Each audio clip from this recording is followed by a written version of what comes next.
saya mulai masuk ke dunia hiburan ya, dari model majalah, terus saya jadi Abang None Jakarta, Abnon, terus ikut ajang-ajang pemilihan, jadi model iklan, terus saya jadi presenter acara, dari acara musik sampai alhamdulillah sekarang acaranya religi terus gitu. Dari semua sudah dilakoni sepertinya ya. Dan saya memastikan bahwa setiap orang yang saya ajak bermitra atau yang mau bekerja sama dengan kami, pastikan kalau bisa setiap dia lihat sepatu tuh inget saya gimana caranya. Mungkin nanti aku akan kulik-kulik juga nih, kenapa nih orang-orang bisa langsung keinget sama Bapak gitu ya. Kalau bisa muka saya taruh di ujung sepatunya aja. Begitu pasar udah rusak, industrinya kena dampak jadi rusak. Akhirnya sekarang nih, detik ini saya ngomong, ini di bulan Juli ya sekarang, itu nggak sedikit pabrik yang kolaps. Kenapa? Karena banyaknya impor barang yang masuk di pasar menengah dan bawah. Sedangkan IKM, industri kecil, itu pasarnya di situ. Nah, mereka masukin barang yang red ocean juga. Mereka masuk harga murah. Akhirnya yang home industri itu pada tutup, pada kolaps. Assalamualaikum warahmatullahi wabarakatuh. Waalaikumsalam. Halo teman-teman Work Lifers, kembali lagi kita di podcast Work Life by Payung bersama aku Wita. Dan seperti di podcast-podcast sebelumnya, mungkin kita di podcast kali ini kita akan mendengarkan nih cerita inspiratif juga sambil mendengarkan terkait dengan bahasan-bahasan kita nih nantinya gitu.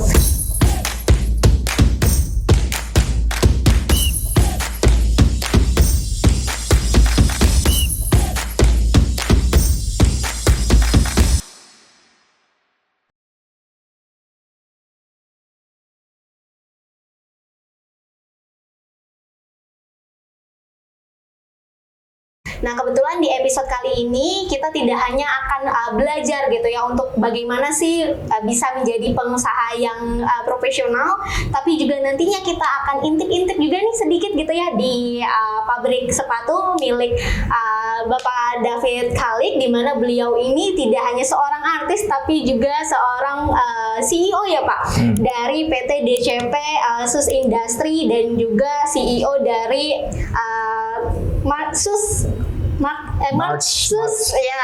ya. Nah, mungkin sebelum masuk lagi ke tahapan yang lebih dalam lagi, kita pengen mengenal sedikit nih Pak David. Biasanya mungkin kalau dari teman-teman semua dan mungkin aku juga gitu ya, jujur mengenal Pak David ini hanya di balik layar kaca aja nih, di TV aja nih gitu ya sebagai aktor. Nah, mungkin boleh diceritakan sedikit Pak David terkait dengan kesibukan Bapak saat ini, apa yang sedang dilakukan gitu kan, dan sekaligus juga sebagai CEO dari sebuah perusahaan. Ya. Silahkan Pak. Baik, makasih banyak. Alhamdulillah, terima kasih teman-teman semuanya udah datang ke kantor kami, perusahaan kami, PT Divi Citra Pratama atau DCP Shoe Factory. Seperti pertanyaannya tadi, apa aja yang sekarang lagi saya lakukan? Ya, aktivitasnya ya saya fokus jadi tukang sepatu. Waduh. Tukang sepatu, bikin sepatu untuk brand lokal. Pasar kami juga pasar lokal, terus juga dalam pengerjaan sehari-hari juga kami bekerja sama bermitra juga dengan industri kecil dan menengah IKM.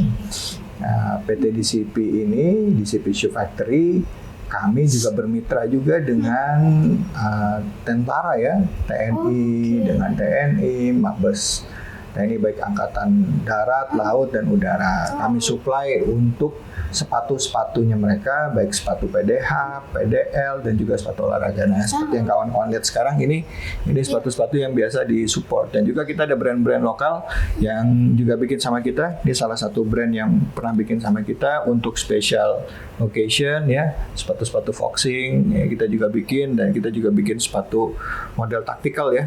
Kita bikin, nah ini sepatu olahraga yang kita bikin, running ringan banget. Nah, ini juga sepatu PDH yang kita bikin ya. Di Nasarian kita pakai putaran depannya nih lagi musim sekarang. Sangat beragam ya Pak. Ya, alhamdulillah beragam. Sepatu boot. Tipe-tipenya. Ya, ini sepatu bootnya juga kita bikin sepatu PDL namanya kalau di itu ya. Nah, ya, artinya inilah yang jadi core bisnis kami. Ya, memulai usahanya sendiri udah lama ya, dari tadinya nggak punya pabrik. Di tahun 2008 kita itu jadi perusahaan trading ya, atau kita dapat tender, kita cari pabrik sepatunya di mana, kita bikin di sana, dan alhamdulillah di tahun 2011 kita mulai membangun usahanya, membangun pabrikasi sendiri, manufaktur sendiri, dan sampai sekarang di tahun 2024 ya, alhamdulillah masih bisa bertahan. Dan itu benar-benar ini ya, roller coaster. Ada naik, ada turun, ada naik, ada turun ya. Dan ini harus merubah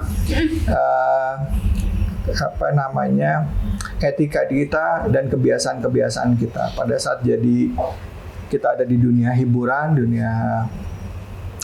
hiburan ini ya, itu biasanya saya dilayani kalau jadi aktor ya kan, ada kru yang datang, ada yang nawarin makan, ada yang ini segala macam. Begitu kita kita punya bisnis ya, kita harus bisa melayani kebutuhannya apa, permintaannya apa, keinginannya apa, dan di dalam berbisnis ini juga, apalagi bisnis sepatu ya, challenge-nya luar biasa.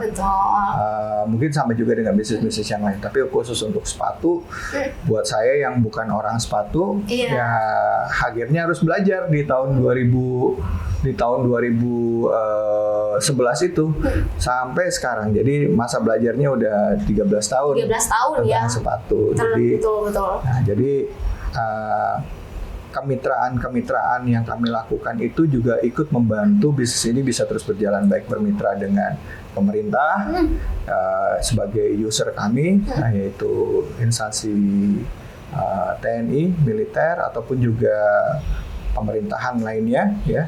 Terus juga kami bermitra juga di dalam pengembangan usaha dengan kabupaten ya, Kabupaten Tangerang. Terus kami juga bermitra dengan Kementerian Perindustrian, Kementerian Perdagangan. Terus juga kami bermitra untuk support sistem kami juga dengan pengusaha-pengusaha lokal, baik kelas menengah maupun kelas kecil. Jadi kalau juga UMKM lain. Saya selalu wajibkan sama kawan-kawan yang ada di pabrik ini, kalau kita cari barang itu usahakan untuk cari pengusaha lokal dulu. Karena saya lihat dari pabrik-pabrik, saya pernah bahas soal ini juga. Perusahaan-perusahaan PMI yang ada di Indonesia ya, baik itu dari China, Taiwan, Korea, mereka itu dalam pemenuhan kebutuhan material pendukungnya, mereka selalu mendahulukan sesama mereka. Dan itu wajar. Ya, misalnya pabrik PMA Korea di Indonesia, mereka pasti akan cari orang Korea juga. Betul. Atau misalnya PMA dari Taiwan atau China, mereka juga pasti akan cari subkon-subkonnya atau pendukung dalam kebutuhannya itu juga sesama mereka juga yang ada di Indonesia. Jadi, nah kita yang orang Indonesia harus saling support dan saling dukung. Jadi itu semangat yang jadi dasar dalam kami berbisnis, karena sesuai dengan filosofi kita punya merek namanya March. March itu kan berjalan beriringan. Jadi saya yakin bahwa nggak ada kesuksesan yang bisa kita raih pertama tanpa adanya kebersamaan. Gitu. Jadi baik itu dengan mitra pendukung kita, termasuk dengan pemerintah, ya, termasuk juga dengan masyarakat sekitar, doa orang tua, istri, keluarga, anak, dan segala macam. Jadi ya inilah akhirnya kita bisa bertahan sampai sejauh ini, alhamdulillah. Oke, sebenarnya aku tuh kepo sedikit sih Pak, gitu. Sebetulnya kan Bapak ini kan sebagai aktor lah dari zaman dulu. Aku inget banget pas ketika aku SD atau SMP gitu ya Pak. Wah, udah lama banget. Jadi ketika aku pulang sekolah gitu kan, ketika aku buka TV, aku langsung ngeliat tuh ada Bapak tuh di MNC TV atau apa ya, aku lupa. RCTI. Terus juga sempat ngeliat film-film Bapak lah sebelumnya gitu. Nah, kira-kira sudah berapa lama tuh Pak dari jadi aktor gitu, akhirnya memutuskan yang tadi ya di tahun 2008 gitu. Jadi saya aktor itu tahun 96. Wah. Masuk dunia apa? Sebelum saya lahir tuh Pak. Ya, tahun 96 saya mulai masuk ke dunia apa? Hiburan ya. Hiburan, Dari betul. model majalah, terus saya jadi Abang None Jakarta, Abnon, terus ikut ajang-ajang pemilihan, jadi model iklan, terus saya jadi presenter acara, dari acara musik, sampai alhamdulillah sekarang acaranya religi terus gitu. Wah, Dari semua sudah dilakoni sepertinya ya. Alhamdulillah, alhamdulillah. Tapi memang interest saya ternyata di acara religi, passion saya. Terus main sinetron, alhamdulillah main film, sampai sekarang main film masih ada. Kalau sinetron saya udah jarang karena eranya juga udah beda. Dan saya juga prioritasnya sekarang memang lebih banyak di pabrik sama saya sekolah. Saya lagi ngambil sekolah. Masih sekolah lagi Iya, saya sekarang. sekolah. Saya ngambil S2 kemarin udah selesai di Universitas Paramadina, Magister Manajemen. Terus S2 saya satu lagi saya ngambil tafsir Quran. Nah, sekarang saya ngambil S3 doktor gitu. Tafsir, gitu. Dari manajemen ke tafsir Quran gitu ya. Emang saya itu passionnya di kenapa- sana. Kenapa tuh Pak? Gitu sedangkan Kenapa kan punya bisnis juga gitu. Iya. Berarti ada backgroundnya lah dari kemarin kuliah ya di manajemen. Iya, qadarullah. Passion saya S1 saya teknik mesin. Makanya nggak ada yang nyambung. S1 saya insinyur teknik mesin. S2 saya itu ekonomi, MM sama tafsir Quran. Nah, yang ambil doktor ini juga jurusannya tafsir. Tapi memang dalam penyusunan disertasi saya juga sekarang ini fokusnya juga termasuk juga waktu S2 saya di tafsir Quran, saya juga ngambil magister manajemennya kan Islamic apa bisnis dan keuangan Islam di Paramadina. Jadi memang interestnya ke keuangan Islam gitu. Dan tafsirnya juga saya ngambil tafsir keuangan Islam. Tadinya pengen cari tafsir mimpi, cuma nggak ada kan. Jadi sebenarnya ya belajar bisnis juga diiringi dengan itu ya Pak. Iya, karena hidup ini kan semuanya Balance lah ibadah ya. Hidup ini ibadah. Menurut saya ya kalau di dalam pemahaman saya sebagai umat muslim kan wa ma khalaqtul jinna wal insa illa liya'budun, tidak diciptakan jin dan manusia kecuali untuk beribadah. Jadi mau dia kerja ya harus dia pastiin pekerjaannya itu jadi ibadah. Nah, kalau dia mau berkawan ya jadikan bahwa itu juga jadi ibadah. Semuanya itu adalah ibadah. Betul. Terima kasih Pak. Nah, mungkin aku juga pengen tanya-tanya juga nih Pak. Kira-kira apa sih yang mendasari Bapak gitu ya dari dunia hiburan itu pindah ke dunia bisnis, dan kenapa sih harus sepatu gitu? Sedangkan aku ngelihat nih kalau misalnya artis-artis di luaran sana gitu ya, ketika mereka membuka bisnis itu kebanyakan ke bisnis kuliner, mungkinnya yang grow-nya lebih cepat ataupun memang lebih ke fashion, karena memang kan dasarnya mereka lebih ke fashion baju gitu. Nah, kenapa sih harus sepatu? Iya, kenapa harus sepatu ya karena jalannya udah begitu. Saya ngelihat perjalanan hidup saya itu kayaknya udah jalannya Allah semua. Tapi kalau dipikir-pikir dari zaman dulu ya, memang keluarga saya itu memang cukup prihatin untuk beliin sepatu ke anak-anaknya. Jadi dari kecil itu ada ceritanya berarti ya. Iya, saya sampai waktu saya SD kelas 6 sepatu saya itu bolong ya, dari kelas 3 atau kelas 4 itu sepatunya tuh sama. Pas kelas 6 SD itu sepatunya udah kekecilan, sepatunya sobek gitu. Masih dipakai lagi. Masih saya pakai. Terus kelas 6 SD saya dapat hadiah dari orang tua teman saya, hadiah ulang tahun dari sahabat saya almarhumah namanya Tiki, dikasih hadiah. Ya alhamdulillah sepatu itu saya pakai di SMP. Nah begitu saya punya uang, punya rezeki, SMP juga ayah saya beliin sepatu. Tapi memang passion saya sama sepatu tuh kalau dipikir-pikir memang luar biasa. Pas begitu saya main sinetron, ada duit tuh pasti cari sepatu. Ada uang beli sepatu. Saya punya rak tuh isinya. Karena keprihatinan dulu mungkin ya Pak. Nggak tahu ya, mungkin alam bawah sadar ya gitu. Saya senang sepatu, tapi akhirnya sempat saya juga nabung tuh. Waktu orang-orang bisa beli sepatu All Star, saya sepatu All Star kan mahal ya, zaman dulu Converse ya. Gitu. Converse All Star saya nggak mampu, saya beli yang produk lokalnya, merek salah satu mereknya Bata lah. North Star saya beli. Saya SMA saya belinya North Star. Teman-teman saya pakainya All Star, saya pakainya All Star. Balik lagi saya nggak malu sama itu. Artinya itu yang membentuk saya sampai bisa saat ini gitu. Dan alhamdulillahnya qadarullah di tahun 2008 waktu itu ayah saya pensiun, terus saya sama ayah, almarhum ayah tuh bilang saya juga udah mulai mulai apa ya, mulai hijrah, bukan hijrah, saya mulai tobat lah dalam kehidupan saya tuh 2005 itu saya udah mulai cari tuh gimana jadi orang yang benar ya.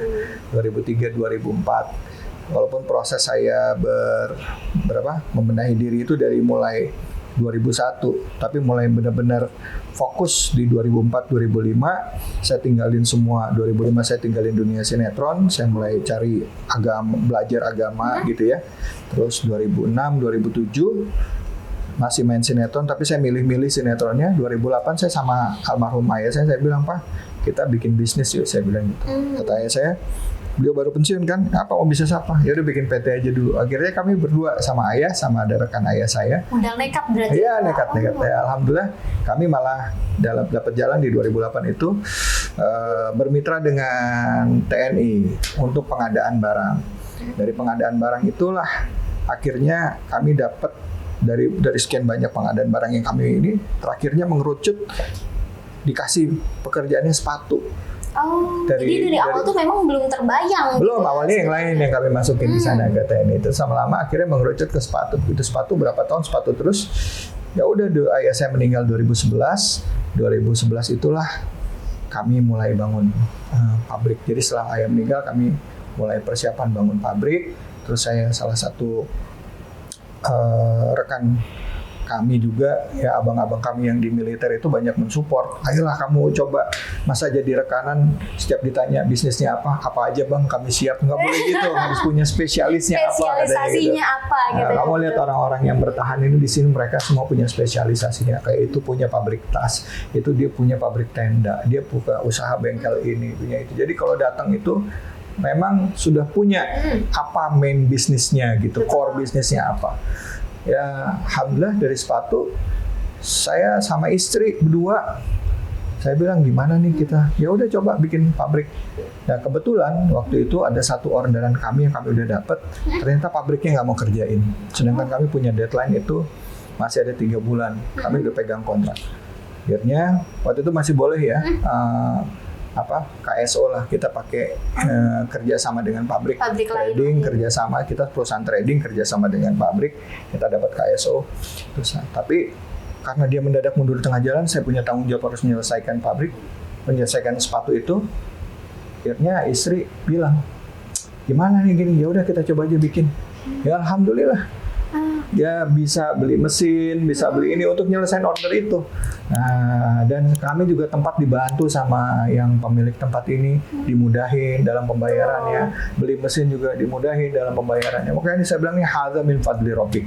Semuanya Tuhan yang ngasih, Allah yang kasih jalan, dipermudah semuanya, dan sepatu yang kami bikin pun langsung diterima dengan baik. Dari sebelum deadline kami sepatu udah selesai. Jadi ini jadi hal yang catatan tersendiri buat kami, terus juga jadi sesuatu hal yang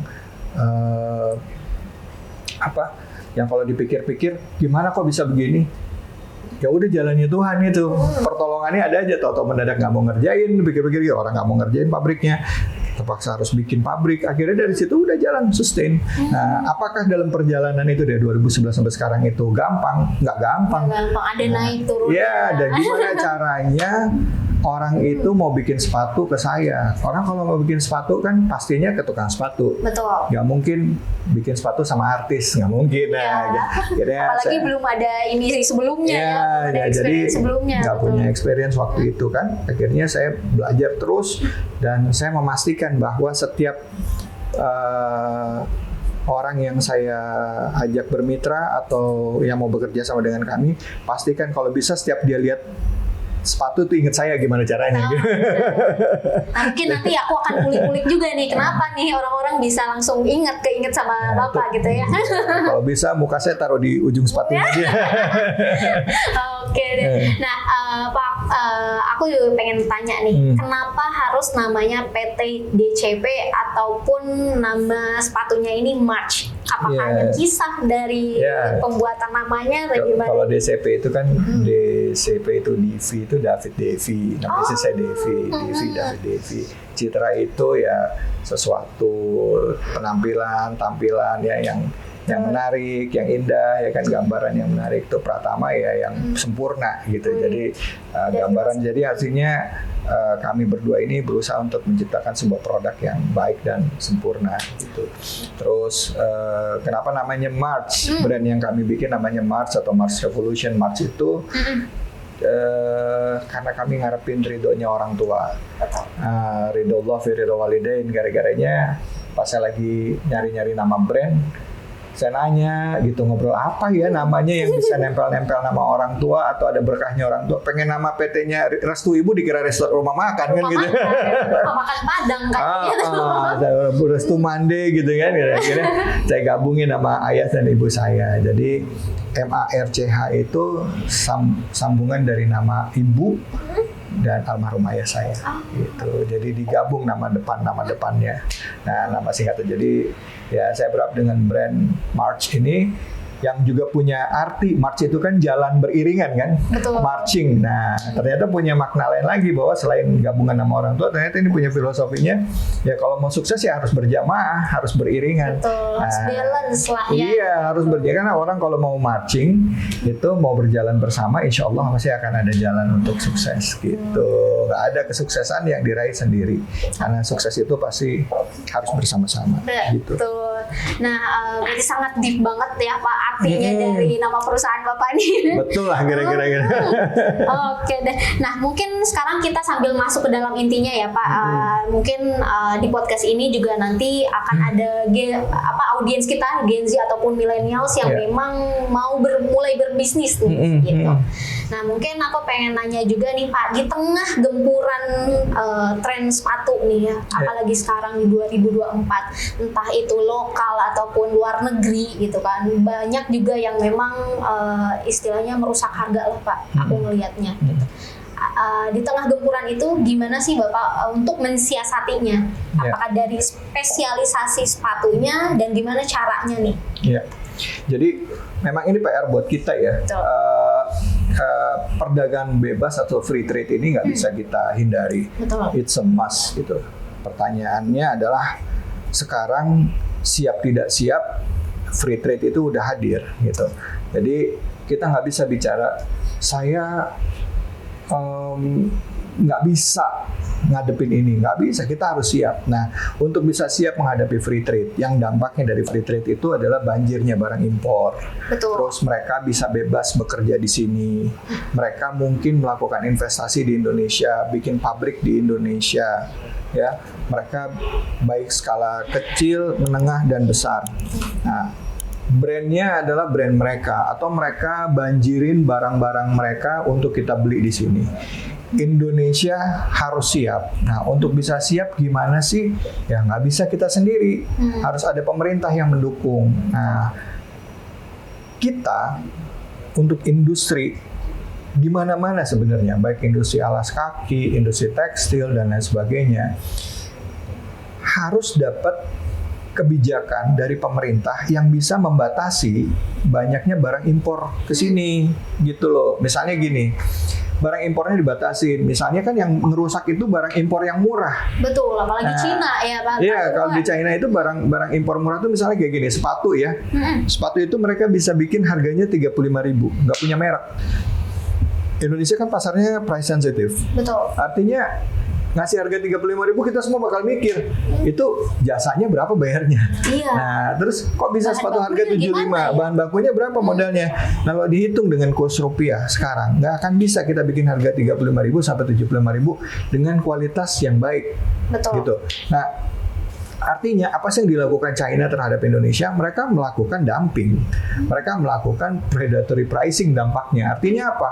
Dengan mereka memberikan harga murah, akhirnya orang itu yang price sensitive mereka akan pilih barang murah. Akhirnya pasar lokal yang diproduksi oleh orang lokal rusak. Begitu pasar udah rusak, industrinya kena dampak jadi rusak. Akhirnya sekarang nih, detik ini saya ngomong, ini di bulan Juli ya sekarang, itu nggak sedikit pabrik yang kolaps. Kenapa? Karena banyaknya impor barang yang masuk di pasar menengah dan bawah. Sedangkan IKM, industri kecil, itu pasarnya di situ. Nah, mereka masukin barang yang red ocean juga, mereka masuk harga murah, akhirnya yang home industri itu pada tutup, pada kolaps. Di Mojokerto aja ada 300 dari data terakhir dari kementerian ya. Itu dari 300 UKM di daerah Mojokerto katanya tinggal 70. Di sini di Tangerang pun udah banyak yang tiarap semua. Betul. Bahkan udah nggak sedikit yang alih jadi Gojek atau ojek online dan lain sebagainya. Artinya ini udah bukan cuman lampu kuning, tapi udah mau masuk ke lampu merah. Apalagi sejak pemerintah menandatangani Permendak nomor 8 tahun 2024 yang memberikan relaksasi untuk impor barang masuk Indonesia.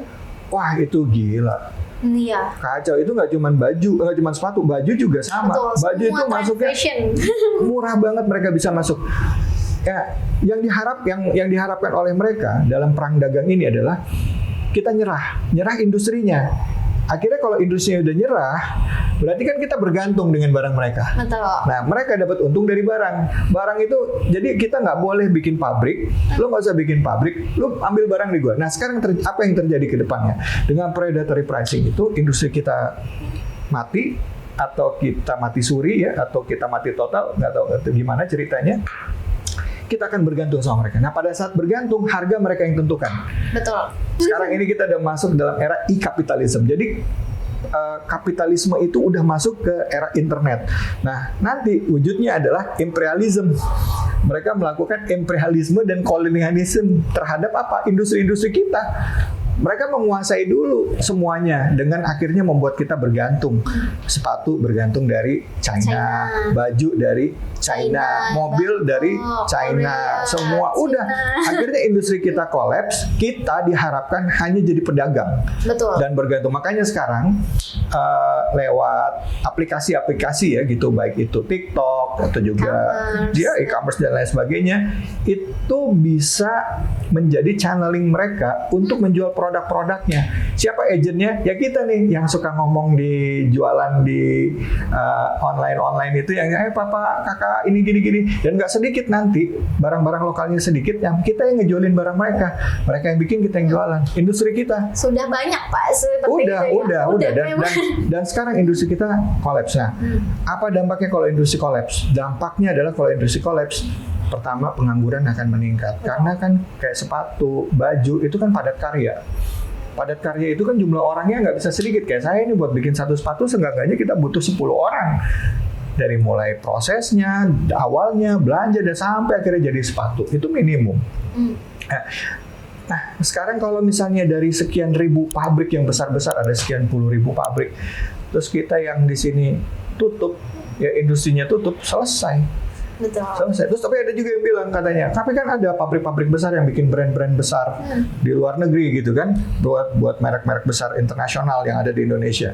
Buat mereka mungkin nggak berdampak karena mereka punya segmentasi pasar sendiri. Tapi brand lokal yang kita suka pakai istilah zaman sekarang, local pride, itu sekarang siap-siap kita untuk terjun bebas.